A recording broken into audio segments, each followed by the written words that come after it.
আপনি কি বাঙালি? আপনি কি বাঙালির ইতিহাস সম্পর্কে জানতে চান? তাহলে ভিডিওটা আপনার জন্য। বাঙালি জাতির উদ্ভবের ইতিহাস এই পর্বে কিভাবে জন্ম নিল বাংলা ভাষা এবং বাঙালি জাতি। প্রাচীন বঙ্গের জনপদ থেকে পাল সাম্রাজ্যের উত্থান পর্যন্ত আলোচনা করব। আগের অংশে আমরা দেখেছি আর্যবাসী জনগোষ্ঠীর আগমন কোনো আকস্মিক আক্রমণের ইতিহাস নয়, বরং বহু শতাব্দী ধরে চলা ভাষাগত ও সাংস্কৃতিক বিস্তারের একটি দীর্ঘ প্রক্রিয়া। আমরা এটাকে জেনেছি প্রাচীন বৈদিক সাহিত্যে বঙ্গকে অনার্য বলা হলেও তার অর্থ অসভ্য নয়, বরং বৈদিক সাংস্কৃতিক পরিসরের বাইরে থাকা একটি সমৃদ্ধ অঞ্চল। এখন প্রশ্ন হলো, সেই সময়ের বঙ্গ কেমন ছিল? আজকের মতো কি তখন একটি বাংলা ছিল? না, আজকের মতো ছিল না। তখনকার বঙ্গভূমি ছিল 7টি গুরুত্বপূর্ণ জনপদের সমষ্টি। প্রতিটির ছিল নিজস্ব শাসক, নিজস্ব অর্থনীতি, নিজস্ব সংস্কৃতি এবং রাজনৈতিক পরিচয়। এই বিচ্ছিন্ন জনপদগুলি পরবর্তীকালে একত্রিত হয়ে বাংলা এবং বাঙালি পরিচয়ের রাজনৈতিক ভিত্তি নির্মাণ করেছে।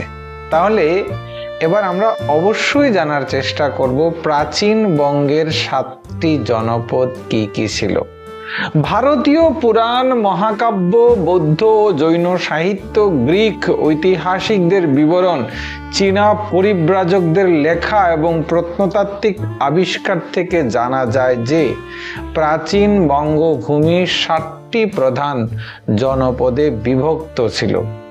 এগুলি হলো পন্ডু, রাঢ়, গৌড়, শুম্র, বঙ্গ, সমতট এবং হরিকেল। এরা শুধু ভৌগোলিক অঞ্চল ছিল না, প্রতিটি ছিল নিজস্ব রাজনৈতিক ও অর্থনৈতিক কেন্দ্র।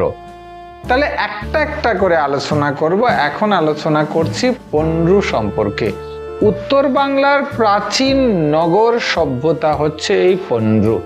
উত্তরবঙ্গের বিস্তীর্ণ অঞ্চল নিয়ে গড়ে উঠেছিল পন্ডু জনপদ। এর প্রধান নগর ছিল মহাস্থানগড়। এখানে আবিষ্কৃত ব্রাহ্মী লিপি, দুর্গ, প্রাচীর, শস্যাগার এবং নগর পরিকল্পনার নিদর্শন প্রমাণ করে যে খ্রিস্টপূর্ব 3য় শতাব্দীতেই এটি একটি সুসংগঠিত প্রশাসনিক ও বাণিজ্যিক কেন্দ্র ছিল। গঙ্গা ও করতোয়া নদীপথের কারণে পন্ডুর সঙ্গে মগধ, কামরূপ এবং পূর্ব ভারতের অন্যান্য অঞ্চলের বাণিজ্যিক যোগাযোগ ছিল। এরপর আসছি দ্বিতীয় গুরুত্বপূর্ণ জনপদে, সেটা হচ্ছে রাঢ়। অরণ্য ও লৌহ শিল্পের দেশ বলা হতো এই রাঢ়কে। বর্তমান পশ্চিমবঙ্গের পশ্চিমাঞ্চল এবং ঝাড়খণ্ডের কিছু অংশ নিয়ে গড়ে উঠেছিল এই রাঢ় জনপদ। এই অঞ্চল ছিল ঘন অরণ্য, লাল মাটি এবং খনিজ সম্পদে সমৃদ্ধ। রাঢ়ের মানুষ কৃষিকাজের পাশাপাশি লৌহ শিল্পে বিশেষ দক্ষ ছিল। বহু গবেষকের মতে বাংলার প্রাচীন কৃষি ও অস্ত্র নির্মাণে এই অঞ্চলের লৌহকারদের বড় ভূমিকা ছিল। আর জৈন গ্রন্থে উল্লেখ রয়েছে যে এই অঞ্চলের মানুষ ছিল স্বাধীনচেতা এবং বহিরাগত প্রভাব সহজে গ্রহণ করত না তারা। তারপরে আসছি আরেকটি গুরুত্বপূর্ণ জনপদ, সেটা হচ্ছে গৌড়। বাংলার প্রথম বৃহৎ রাজনৈতিক শক্তি হচ্ছে এই গৌড়। গৌড় ছিল প্রাচীন বাংলার সবচেয়ে শক্তিশালী জনপদগুলির মধ্যে একটি। যেমনটা উত্তর ভারতে মগধ ছিল, বর্তমান মালদা ও মুর্শিদাবাদ অঞ্চলকে কেন্দ্র করে এর বিকাশ ঘটে। 7ম শতকে শশাঙ্ক এই জনপদকে একটি শক্তিশালী স্বাধীন রাষ্ট্রে পরিণত করেন। অনেক ইতিহাসবিদ তাকে বাংলার প্রথম স্বাধীন সম্রাট বলে উল্লেখ করেন। তার শাসন আমলে প্রথমবারের মতো বাংলার বৃহৎ অংশ একটি শক্তিশালী প্রশাসনের অধীনে আসে। গৌড় সম্পর্কে অন্যান্য বিষয় আমরা আরেকটা ভিডিওতে আলোচনা করব। তারপরে আছে শুম্র, সমুদ্রমুখী জনপদ, গঙ্গার মোহনার সংলগ্ন দক্ষিণ পশ্চিমাঞ্চলে গড়ে ওঠে শুম্র জনপদ। নদীপথ ও সমুদ্রপথের কারণে এই অঞ্চল দ্রুত বাণিজ্যিকভাবে সমৃদ্ধ হয়ে ওঠে। এখানকার নাবিকরা বঙ্গোপসাগর পেরিয়ে দক্ষিণ পূর্ব এশিয়ার বিভিন্ন অঞ্চলের সঙ্গে যোগাযোগ স্থাপন করত বলে বহু ঐতিহাসিক মত দিয়েছেন। তারপরে আসছি আরেকটি গুরুত্বপূর্ণ জনপদ, সেটা হচ্ছে বঙ্গ, যে নাম থেকে এসেছে বাংলা। মধ্য এবং দক্ষিণ পূর্ব বাংলার বিস্তীর্ণ অঞ্চল ছিল এই বঙ্গ জনপদ। এই অঞ্চলের অর্থনীতি ছিল সম্পূর্ণ নদী কেন্দ্রিক। ধান চাষ, মাছ ধরা, নৌকা নির্মাণ এবং নদী পথে বাণিজ্য এখানকার মানুষের জীবনের প্রধান ভিত্তি ছিল, অর্থাৎ তাদের প্রধান জীবিকার মধ্যে ছিল এগুলি। অনেক ইতিহাসবিদ মনে করেন আধুনিক বাংলা এবং বাঙালি শব্দের উৎস এই বঙ্গ জনপদের নাম থেকেই বিকশিত হয়েছে। এবার আসছি আরো দুটি জনপদ, সেটা হচ্ছে সমতট এবং হরিকেল।